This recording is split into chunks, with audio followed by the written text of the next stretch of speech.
ईश्वर की शपथ लेता हूं कि मैं विधि द्वारा स्थापित भारत के संविधान के प्रति सच्ची श्रद्धा और निष्ठा रखूंगा। मैं भारत की प्रभुता और अखंडता अक्षुण्ण रखूंगा। मैं छत्तीसगढ़ राज्य के मुख्यमंत्री के रूप में अपने कर्तव्यों का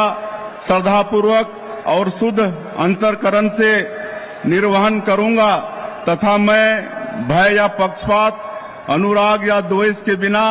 सभी प्रकार के लोगों के प्रति संविधान और विधि के अनुसार न्याय करूंगा। मैं विष्णुदेव साय ईश्वर की शपथ लेता हूं कि जो विषय छत्तीसगढ़ राज्य के मुख्यमंत्री के रूप में मेरे विचार के लिए लाया जाएगा अथवा मुझे ज्ञात होगा, उसे किसी व्यक्ति या व्यक्तियों को तब के सिवाय जबकि ऐसे मुख्यमंत्री के रूप में अपने कर्तव्य